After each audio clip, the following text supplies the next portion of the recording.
찬송하시겠습니다. 찬송가 337장입니다.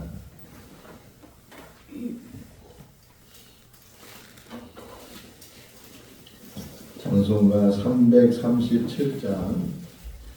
내 모든 시험 무거운 짐을 주 예수 앞에 아뢰이며 근심에 쌓인 날 돌아보사 내 근심 모두 맡으시네. 무거운 짐을 나 홀로 지고 견디다 못해 쓰러질 때 불쌍히 여겨 구원해 주리. 은혜의 주님 오직 예수. 내 모든 괴로움 닥치는 환난 주 예수 앞에 아뢰이며 주께서 친히 날 구해 주사 넓으신 사랑 베푸시네. 무거운 짐을 나 홀로 지고 견디다 못해 쓰러질 때 불쌍히 여겨 구원해 주리. 은혜의 주님 오직 예수. 내 짐이 점점 무거워질 때 주 예수 앞에 아뢰이며 주께서 친히 날 구해 주사 내 대신 짐을 져주시네. 무거운 짐을 나 홀로 지고 견디다 못해 쓰러질 때 불쌍히 여겨 구원해 주리. 은혜의 주님 오직 예수. 마음의 시험 무서운 죄를 주 예수 앞에 아뢰이며 예수는 나의 능력이 되사 세상을 이길 힘주시네. 무거운 짐을 나 홀로 지고 견디다 못해 쓰러질 때 불쌍히 여겨 구원해 주니. 은혜의 주님 오직 예수. 창세기 22장 1절에서 24절 말씀입니다. 창세기 22장 1절에서 24절 말씀. 그 일 후에 하나님이 아브라함을 시험하시려고 그를 부르시되 아브라함아 하시니 그가 이르되 내가 여기 있나이다. 여호와께서 이르시되 내 아들 내 사랑하는 독자 이삭을 드리고 모리아 땅으로 가서 내가 네게 일러준 한 산 거기서 그를 번제로 드리라.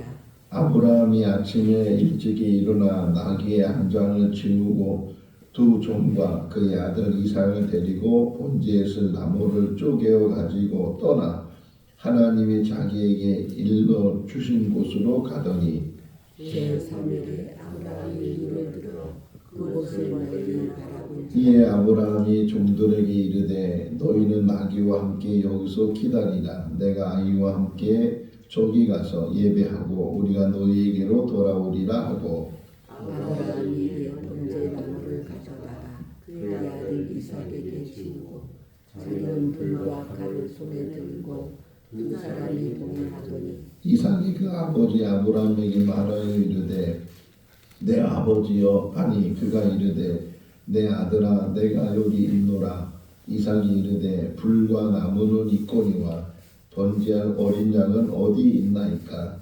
아브라함이 이르되 내 아들아 번제할 어린 양은 하나님이 자기를 위하여 친히 준비하시리라 하고 두 사람이 함께 나아가서 하나님이 그에게 일러주신 곳에 이른지라. 이에 아브라함이 그곳에 제단을 쌓고 나무를 벌려 놓고 그의 아들 이삭을 결박하여 제단 나무 위에 놓고 손을 내밀어 칼을 잡고 그 아들을 잡으려 하니 여호와의 사자가 하늘에로부터 그를 불러 이르시되 아브라함아 아브라함아 하시는지라.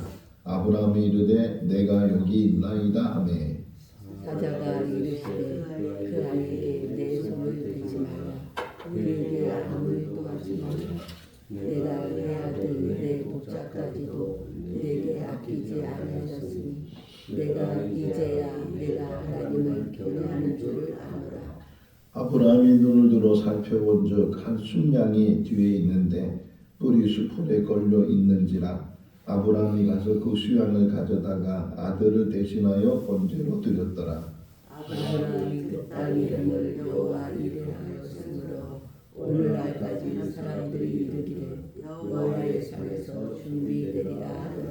여호와의 사자가 하늘에서부터 두 번째 아브라함을 불러 이르시되 여호와께서 이르시기를 내가 나를 가리켜 맹세하노니 내가 이같이 행하여 내 아들 내 독자로 아끼지 아니하였은즉 내가 내게 큰 복을 주고 내 씨가 크게 번성하여 하늘의 별과 같고 바닷가의 모래와 같게 하리니 내 씨가 그 대적의 성문을 차지하리라. 또 내 씨로 말미암아 천하 만민이 복을 받으리니 이는 네가 나의 말을 준행하였음이니라 하셨다 하니라. 이에 아브라함이 그의 종들에게로 돌아가서 함께 떠나 브엘사바에 이르러 거기 거주하였더라. 이 후에 어떤 사람이 아브라함에게 알려 이르기를 밀가가 당신의 형제 나홀에게 자녀를 낳았다 하였더라. 그의 만단들은 우수요 우수의 형제는 부수와 아람의 아버지 그무엘과 헤색과 하소와 빌다스와 아들락과 부두엘이라. 이 여덟 사람은 아브라함의 형제 나홀의 아내 밀가의 소생이며 부두엘은 리브가를 낳았고 나홀의 첫 루마라 하는 자도 데바와 가함과 다하스와 미아가를 낳았느니라. 아멘. 할렐루야. 제가 어렸을 때 어떻게 사랑했는가 생각해 보니까 어릴 때 가졌던 마음 중에 하나가 빨리 어른이 되면 좋겠다. 저만 그런 마음을 가졌나요? 여러분도 그런 마음이 있었나요? 다 있었을 것 같아요. 지금도 어린아이들이 가지고 있는 소원 중에 하나가 빨리 어른이 되고 싶다. 그런 마음들을 대부분 가지고 있을 거예요. 그러면 왜 빨리 어른이 되고 싶죠? 뭐 이유야 여러 가지가 있을 텐데 어른이 되면 부모님 간섭을 받지도 않을 테고 이래라 저래라 그런 잔소리를 듣지 않을 테고 뭐 그런 것 때문에 어른이 빨리 되고 싶은 것도 있고 또 하나가 공부하기 싫어서 빨리 어른들 보면 공부를 안 하는 것처럼 보이니까 아우 이 지긋지긋한 공부 빨리 끝내고 싶다. 이제 공부 안 하고 싶다.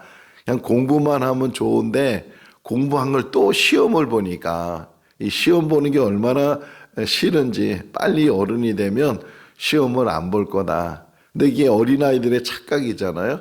어른이 돼도 공부를 해야 되고 어른이 돼도 시험을 봐야 되고 그냥 평생 살아가면서 우리가 공부하고 시험 보고 또 시험 받기도 하고 하는 일들을 우리가 경험하면서 살아가고 있는데 또 한편 생각해 보니까 지금 뭐 이렇게 공부 잘하는 사람들이 대부분 직업이 뭐예요? 다 그런 건 아니더라도 공부 잘하면 어딜 보내요? 뭐가 되는 거야? 의사도 되고 사자 들어가면 정말 잘 되는 것처럼 검사가 되고 판사가 되고 뭐 변호사가 되고 뭐 교사가 되고 그런데 그렇게 그런 사람들이 다 뭐 판사가 되고 검사가 되고 변호사가 되고 뭐 교사가 되고 교수가 되고 그런 모든 사람들은 뭐를 통과한 거예요? 다 시험을 통과한 게. 그냥 되는 게 아니고 고시를 봐야 되잖아요. 사법고시를 봐야 되고 교사가 되려면 임용고시를 봐야 되고 다 시험을 봐야 되고 또 좋은 직업일수록 출세하는 걸수록 시험이 쉬워요, 어려워요? 어려워요. 어려운 시험들. 그래서 어떤 사람은 한 번에 되지 못하고 두 번, 세 번, 여러 번 그 시험을 보고 간신히 그 시험을 통과하는 사람도 있기도 하고. 근데 분명한 것은 그냥 되는 것이 아니고 시험을 통과해야 된다. 오늘 1절 말씀에 보니까 하나님도 아브라함을 시험하시려고 이렇게 이야기를 하고 있어요. 근데 늘 설명하는 것 중에 하나가 하나님의 시험은 떨어뜨리려고 하는 것이 아니고 붙이려고 하는 것이고 통과시키려고 하는 것이고 다 예비하시는 그 하나님의 시험 가운데 우리를 이끌어 가신다. 마귀는 시험하되 유혹하고 넘어뜨리고 실패하게 하고 그게 마귀의 시험과 하나님의 시험의 차이라고 이렇게 우리가 설명을 들어요. 오늘 이 시간에도 하나님께서 우리의 삶 가운데 때로는 아브라함아 부르시는 것처럼 아무개야 부르시면서 우리를 시험하실 때가 있는데 그 시험은 우리를 떨어뜨리려고 망하게 하려고 끝나게 하려고 하는 시험이 아니고 우리를 다시금 세워주시려고 다시금 인정해 주시려고 이제야 네가 나를 경외하는 줄 알게 됐다 이렇게 하나님이 아브라함을 인정하신 것처럼 혹이나 우리 삶 가운데 시험이 오면 아 이거 하나님께서 나를 세워주시는 일이구나 나를 다시금 이 시험을 통해서 다시금 다듬어 주시고 다시금 하나님께서 나를 인정해 주시려고 이런 시험이 오는구나. 문제 없으면 행복한 것 같지만 오히려 문제 없는 사람이 불행한 것이고 때로는 우리 인생 가운데 크고 작은 문제들이 생기고 이런저런 문제들이 생기고 우리가 인간적으로 볼 때는 근심, 걱정, 염려, 때로는 두려움 이런 일들이 생기지만 그러나 그 모든 것을 통해서 우리가 다 이겨나갈 수 있고 또 그것을 통해서 더 단단해지고 또 그것을 통해서 큰 거목이 되는 줄로 믿습니다. 어제 우리 김주규 목사님 말씀 전하면서 신의 악단이라는 영화를 이제 이야기했잖아요. 저도 물론 보았지만 그 신의 악단에 제가 감동적으로 또 본 것 중에 하나가 광야를 지나면서라는 복음성가가 있어요. 그 김태성 대위가 이제 그 부르는 오히려 그것은 길게 이렇게 불러주던데 광야를 지나면서 근데 우리 인생이 다 광야를 지나는 인생이에요. 광야는 좋은 곳이 아니에요.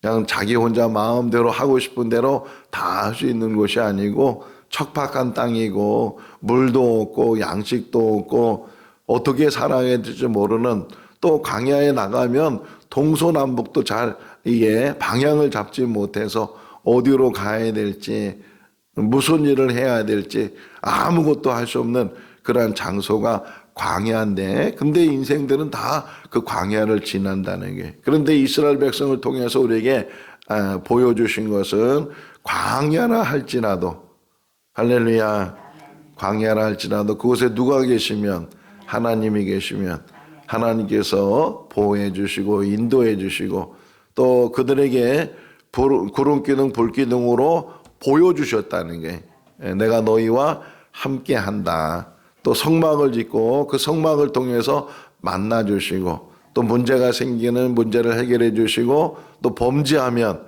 그 죄를 사하여 주시고 그 광야 속에서 40년 동안 이스라엘 백성들이 광야에서 살았는데 그 광야에서 사는 그 삶 속에서도 하나님은 떠나지 않으시고 항상 함께 해 주시고 이끌어 주신 줄로 믿습니다.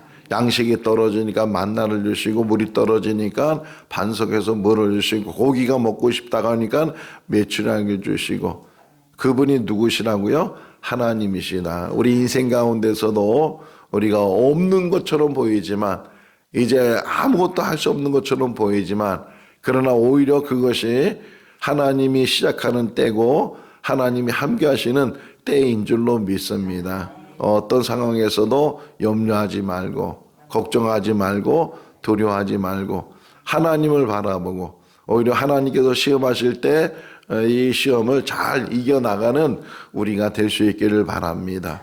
근데 인간적으로 생각할 때는 그 시험이 너무 황당하기도 하고 상식에 맞지 않는 그런 시험을 하실 때가 있단 말이에요. 1절 말씀에 보게 되면 하나님의 시험이 뭐냐 2절에 말하기를 너의 사랑하는 독자 이삭을 내가 이제 가리키는 곳에 가서 번제로 드려라.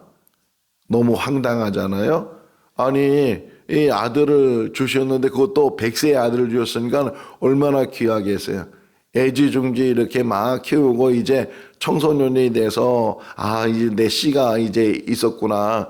이 아이를 통해서 대를 이어나가야 되겠다. 하나님이 이 아이를 통해서 축복해 주시겠지. 그런 생각을 가지고 아브라함이 이삭을 양육하고 있는데 어느 날 갑자기 하나님 나타나셔서 그 아들을 제물로 드리라는 거예요.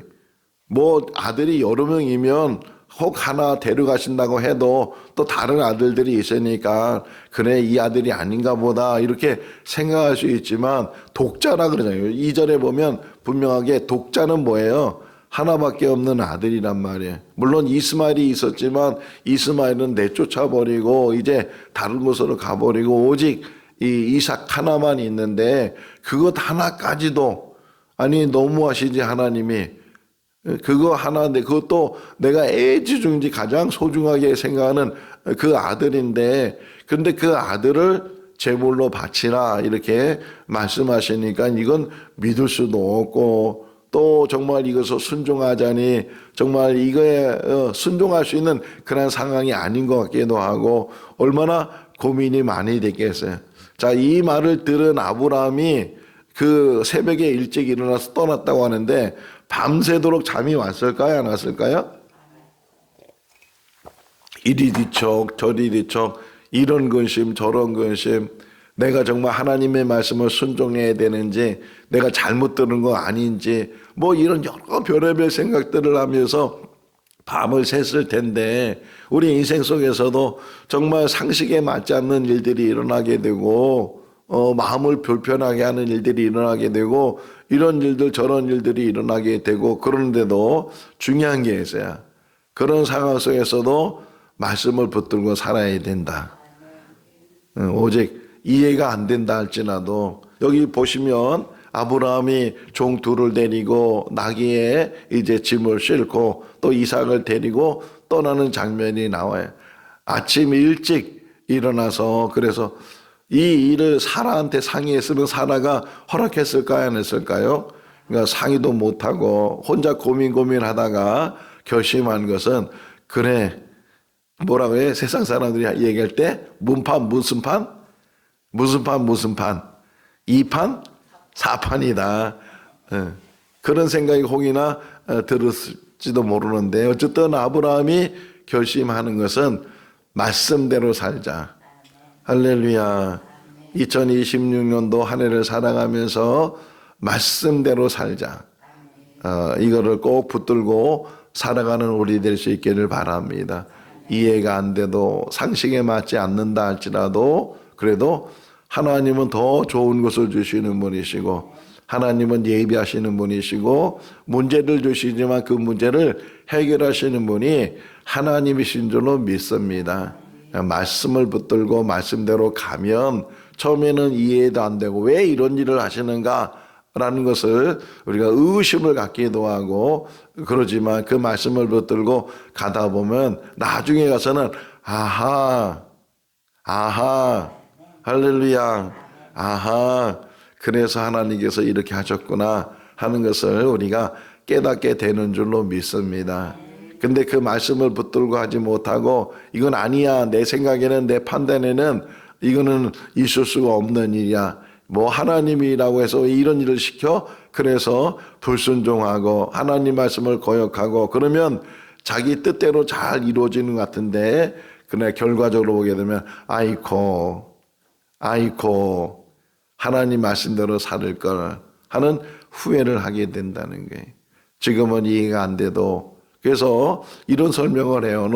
어느 신앙 깊으신 분이 한 이야기 중에 하나가 우리가 알고 믿는 것이 아니고 믿고 알아가는 것이다. 믿음은 깨닫지 못하는 일도 많이 있지만 그럼에도 불구하고 누구를 믿는 거예요? 하나님을 믿는 거예요. 하나님은 어떤 하나님이에요? 좋으신 하나님이에요? 나쁘신 하나님이에요? 좋으신 하나님. 그 좋으신 하나님을 우리가 확실히 신뢰하고 믿고 따르면 우리가 이해가 안 되는 일도 말씀대로, 이 말씀대로. 어제 우리 김 목사님 설교를 들으면서 감사고기를 들었잖아요. 감사고기. 제일 맛있는 고기, 제일 중요한 고기. 감사합니다, 사랑합니다, 고맙습니다, 기도합니다. 그래서 그 앞에 글자만 따서 감사고기. 할렐루야. 기억나잖아요. 감사고기. 잊어버리지 않고 감사합니다, 사랑합니다, 고맙습니다, 기도합니다. 반복하는 거예요. 그냥 감사고기, 감사고기. 그래서 감사합니다, 사랑합니다, 고맙습니다, 기도합니다, 감사합니다, 사랑합니다, 고맙습니다, 기도합니다. 이런 말씀을 딱 붙들고 가는 것처럼 오늘 이 새벽에도 우리에게 주시는 중요한 단어 하나가 말씀대로.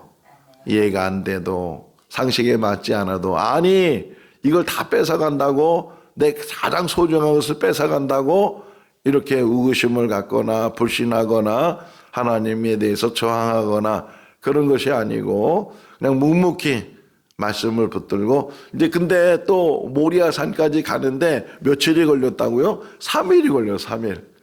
그냥 빨리 일을 처리해버리면 그냥 끝내버리면 좋겠는데 또 하룻밤 자야 되고 또 하룻밤 자야 되고 또 하룻밤 자야 되고 잠이 왔을까요? 안 왔을까요? 뜬노로 보냈는데 또 잠을 청해도 잠이 안 오고 이런 생각 저런 생각으로 또 그 다음날도 잠이 안 오고 그렇게 고민하고 그 몇 번씩이나 마음이 변덕스러웠겠어요. 마음이 이랬다 저랬다 하는 게 인간의 마음인데 여러 번 그런 번벽스러운 그런 마음을 가지고 어쨌든 가다 보니까 하나님이 지시한 그 모리아에 도착을 하게 됐어요. 왔으니까 이제 종들에게 너희는 여기서 기다려라.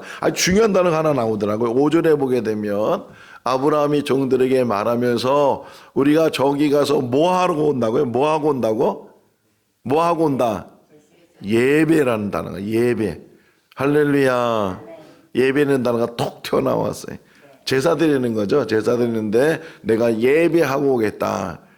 모든 문제를 해결할 수 있는 곳이 예배하는 장소예요. 어떤 문제를 가지고 있든지 어떤 시험을 당하고 있든지 어떤 상황에 있든지 뭘 놓치면 안 된다? 예배를 놓치면 안 된다. 할렐루야.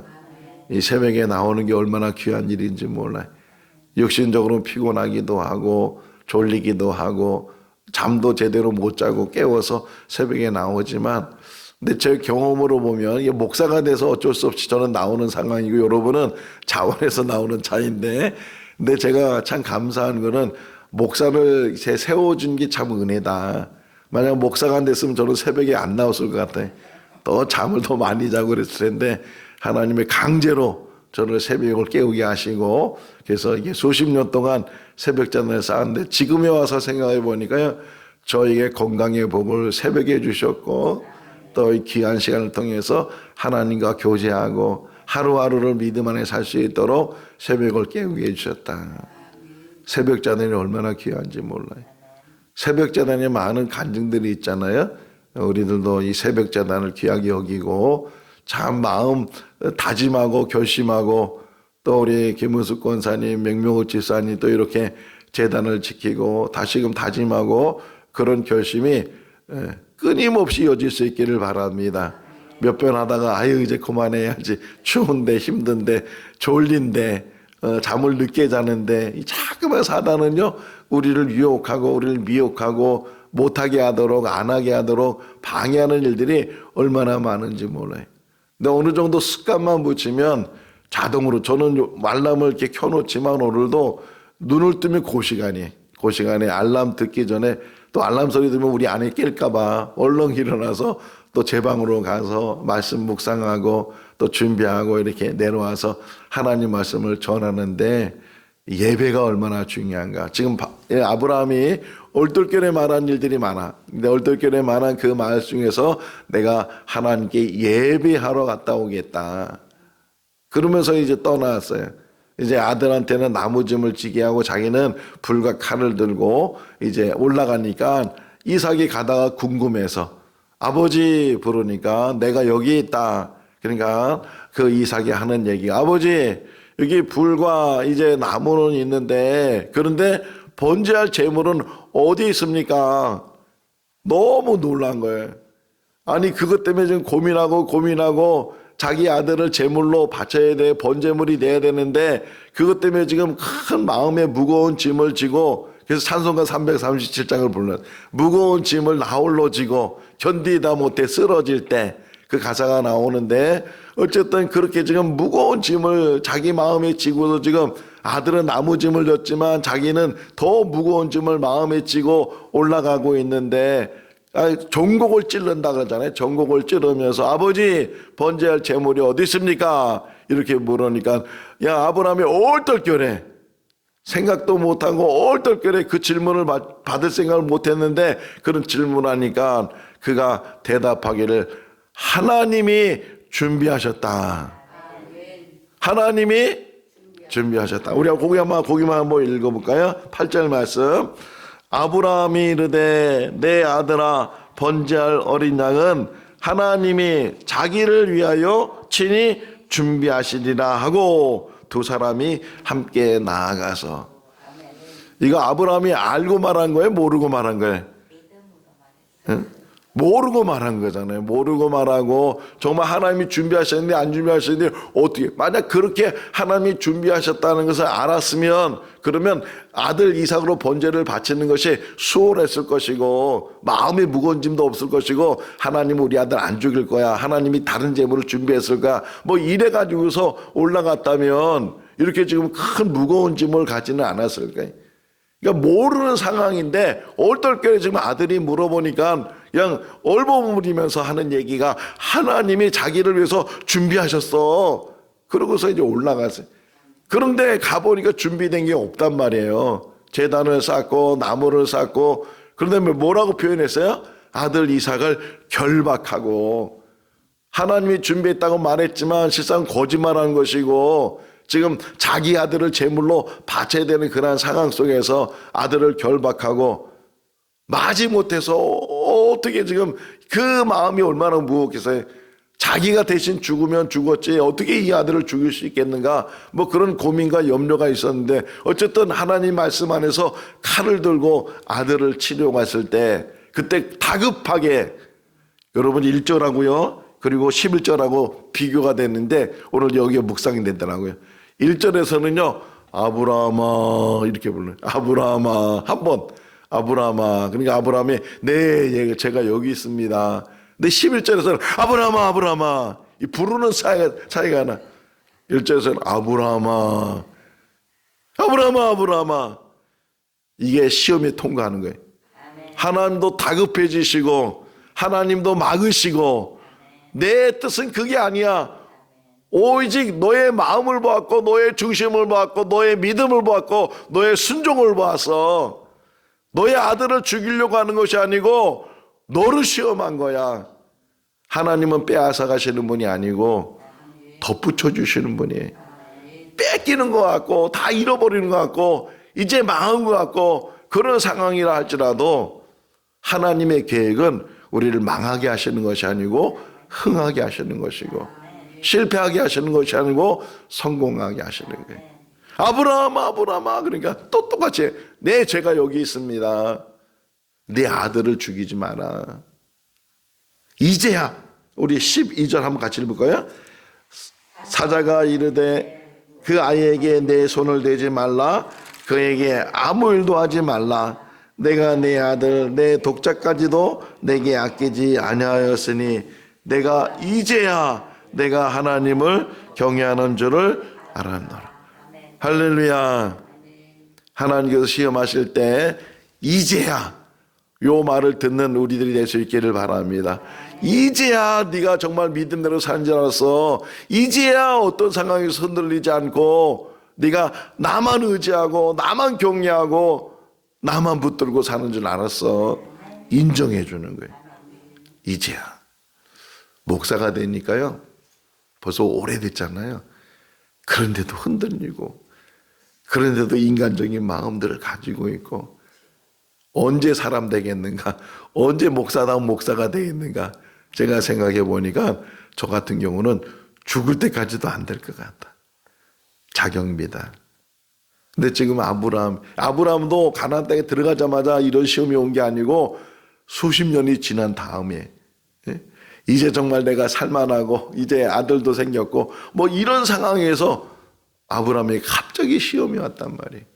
그런데 아브라함이 그 어려운 상황 속에서도 말씀대로 말씀을 붙들고 눈앞에 깜깜하고 어떻게 해결할지도 모르고 해결책은 전혀 안 보이고, 그런데도 그 말씀 들고 실행하니까, 말씀대로 살아가니까 하나님께서 막으시고 하나님께서 해결하시고 하나님께서 이제야 네가 나를 경외하는 줄 알았다. 그런 인정을 받는 우리가 될 수 있기를 바랍니다. 그리고 아브라함의 말이 처음에는 이삭에게 했을 때 거짓말이었는데, 그 거짓말이라 할지라도 하나님께서 진짜 말로 바꾸시는 분이 하나님이시다. 정말 하나님이 예비하시잖아요. 순양이 숯불에 걸려서 그래서 그거를 잡아다가 번제물을 드리고, 그러면서 듣는 얘기가 그 다음에 17절 말씀이 읽어볼까요? 내가 내게 큰 복을 주고 내 씨가 크게 번성하여 하늘의 별과 같고 바닷가의 모래와 같게 하리니 내 씨가 그 대적의 성문을 차지하리라. 다시 축복의 말씀을 주시는 거예요. 자, 12장하고 22장하고 하나님께서 특별히 부르시는 이야기가 나오죠. 12장은 가나안 땅으로 들어가라 이렇게 말씀하시는 거고, 22장은 너의 사랑하는 독자 이삭을 제물로 바치라 이렇게 명령하시는 거예요. 12장에서 친척집을 떠나고 아비집을 떠나고 고향을 떠나고 정말 알지도 못하는 땅으로 간다는 게 쉬운 일이 아니고, 사랑하는 아들 그 이삭을 제물로 바친 일이 정말 쉬운 일이 아닌데, 그럼에도 불구하고 아브라함 뭐 했다? 순종했다. 순종이 뭐보다 낫다고요? 그래, 순종했다. 다시 반복해. 말씀대로. 2026년도 하늘 살아가면서 말씀대로. 그러면 결과가 뭐예요? 너의 자손이 하늘의 별처럼 바다의 모래처럼 헤아릴 수 없는 그런 복을 주시겠다. 이렇게 말씀을. 하나만 더 묵상하면 그 다음에 나오는 게 20절 이하의 말씀은 갑자기 나홀에 대해서 나와요. 나홀에 대해서. 나홀이 누구냐면 아브라함의 동생이에요. 친동생. 지금 아브라함 이야기가 계속 이어지고 있는데 갑작스럽게 나홀을 이렇게 설명하면서 나홀에게 8명의 아들이 있었다. 뭐 이런 식으로 쭉 설명을 해. 근데 중요한 게 있어요. 자, 제가 오늘 만든 문장이에요. 성경은 한 글자, 한 문장, 한 이야기도, 한 글자, 한 문장, 한 이야기도 허튼 것이 없다. 그냥 왜 이 이야기를 썼을까? 하나도 하나님은 버릴 게 없어요. 하나님의 말씀은 분명히 뜻이 있고 섭리가 있고 계획이 있어요. 자, 보세요. 족보를 이야기할 땐 대부분 물론 여자 이름이 들어갈 수는 있어요. 근데 이 여자야 라고 하는 건 없어요. 족보는 다 남자를 통해서 계속 그 족보 이야기가 나가는데, 물론 누가 누구를 낳고 하는 여자 이야기가 나오는데, 근데 이 족보를 자세히 보시면 지금 하고 싶은 사람이 딱 짚어져 있어요. 이 사람을 지금 내가 얘기하고 싶어 해 하는 것이 딱 나오는 게 뭐냐면 23절 읽을까요? 이 8사람은 아브라함의 형제 나홀의 아내 밀가의 소생이며 부두엘은 누구를 낳고? 실제는 이렇게 써야 돼요. 부두엘은 라반을 낳고, 라반이 있잖아요. 오빠가 라반이 있는데 부두엘은 라반, 왜 남자를 이겨야 되잖아요. 근데 지금 여기 설명이 부두엘은 리브가를 낳고, 근데 이 23장에 보면 리브가 이게 전혀 안 나와. 근데 분명히 리브가가 등장하게 된다. 중요한 인물이 된다 하는 것을 예시해 줬어요. 예시. 항상 하나님은요 미리 말씀하셔요. 심판도 그냥 갑자기 하는 게 아니고 미리 말씀하셔요. 하나님의 모든 과정이 하나님은 미리 말씀해 주시고 말씀한 대로 이루신 분이 하나님이시다. 우리 한 사람 한 사람도 그냥 사는 게 아니고 하나님의 은혜 가운데 하나님께서는 예정해 주시고 하나님께서는 택해 주시고 그리고 하나님께서는 이 땅에 우리가 사는 날 동안 하나님의 뜻을 이루게 우리를 세워 주시는 줄로 믿습니다. 오늘 여러 가지 이야기를 들었는데 그중에 가장 중심이 되는 것은 말씀대로. 올 1년 동안 말씀대로 아니 평생 살아가면서 하나님 말씀 붙들고 날마다 승리해 나가는 우리 모두가 다 될 수 있길 주님의 이름으로 축원합니다. 기도하겠습니다. 사랑과 은혜가 많으신 하나님 아버지, 어느 날 갑자기 하나님께서 아브라함을 부르시고 정말 큰 시험으로 아브라함을 근심케 하고 염려케 하고 두려운 마음을 갖게 했지만 그러나 그 결과를 보게 되면 하나님은 모든 것들을 준비하셨고 또 하나님께서는 그 시험을 통해서 축복해 주신 줄로 믿습니다. 여호와의 이레가 우리 가운데도 항상 함께 하는 줄로 믿습니다. 2026년도 또 이렇게 한 달이 지나가고 있는데 하나님 남은 모든 11달도 하나님의 은혜 가운데 말씀대로 살겠다는 결심과 순종 가운데 승리해 나가는 우리들 되게 하여 주시옵소서. 새벽을 깨우는 귀한 정도를 축복해 주시고 하루가 피곤하지 않게 해주시고 즐거움과 기쁨과 행복함이 넘치는 귀한 시간들로 역사하여 주시옵소서. 또 새벽에 나와서 기도하는 모든 기도들마다 응답되게 하시고 하늘의 문이 열려지게 하여 주시옵소서. 오늘도 주 안에서 복된 삶이 되게 하여 주시기를 간절히 바라옵고 예수 그리스도 이름으로 기도하옵나이다. 아멘. 마쳤습니다. 자유롭게.